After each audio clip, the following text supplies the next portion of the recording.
Welcome to Business Next, news and views on the latest developments of importance to Michigan's small business owners.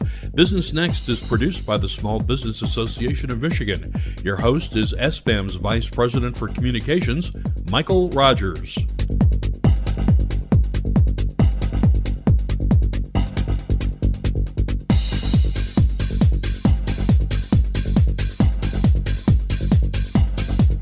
Thanks very much. Here on Business Next, my guests and I share tips and advice on how you can become more profitable and successful in your small business operation. There's an archive of previous shows that you can listen to on all kinds of great topics, like managing your finances and handling your employees. Listen to these recordings anytime at your convenience over your PC or mobile device by going to sbam.org/radio. And you can get online alerts when new shows are available by liking our Facebook page and by following me on Twitter. MW Rogers, that's MWROGERS on Twitter. You know, I've got another really great guest. I like to have guests on the program who have interesting motivational stories to tell, and who better than a motivational speaker and trainer by the name of Paul Artale. Paul, welcome to Business Next. Hey, thanks for having me. You wrote some interesting things on your blog, and this seems to be fairly common for motivational speakers like yourself to be multifaceted communicators. I know you do a lot of things for Toastmasters. You write a lot. You are studying at Michigan State, working on your PhD, and I'm sure writing a lot of academic-oriented papers. But you put some interesting stuff on your blog here about how you would suggest our small business employers would set up their employees for success. So kind of introduce us to that concept. Sure, not a problem. Well, setting up employees from success is really born out of all of us having that bad boss. And my friends come in and we complain, and you start to think, what would I do in that situation?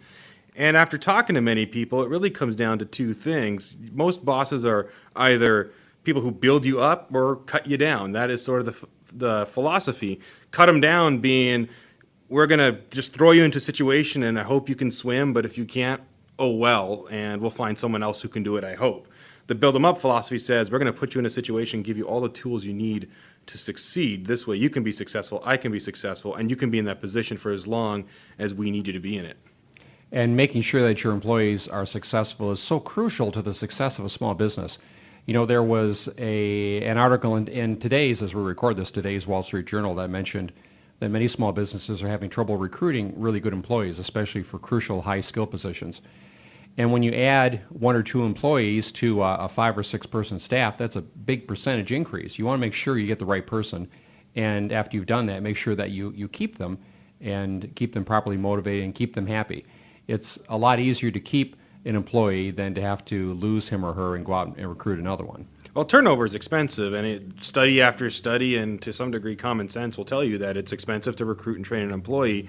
And you mentioned a really good point. You talked about fit and do personalities match, and that's something I talk about in one of my blogs about setting employees up for success. Is a good manager has to really understand how different personalities play and interact with each other, and it's really crucial. For example, if you have someone who's very introverted, that can define the types of roles they may or may not do. If people are extremely organized, giving them something at the last minute might not be the best way for them to handle. They're going to get stressed out. I'm a big fan of the True Colors inventory for those that have done those types of personality tests. So those who are familiar know golds are very organized but don't like spontaneity. Oranges love spontaneity, but if you try to put them on an Excel spreadsheet, they're probably going to explode.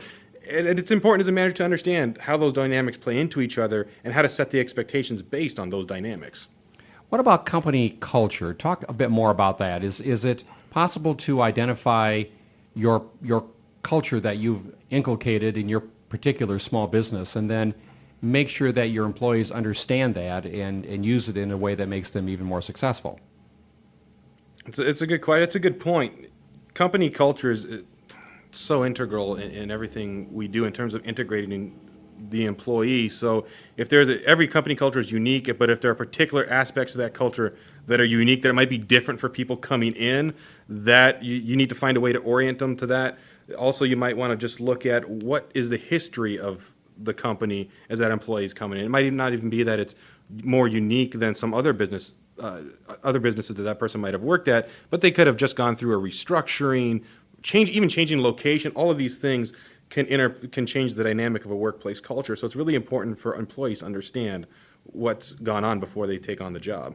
think a lot of small employers, due to lack of time or lack of budget, don't put much into skills training. And to make an employee successful, don't you really have to pay attention to whether you're giving them the right tools, the right training tools that they need to be successful?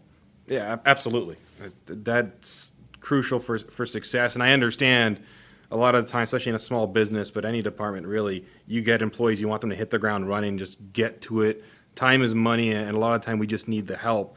But it is long-term more beneficial to give them the skills training and to check up on that training sometimes, and to ask employees if they need additional training so that they can be successful, so that long-term you're not going to have any problems and they continue to grow. And I think when employees are continuing to grow and feel like they're being challenged, they're happier, which means they're going to stay longer.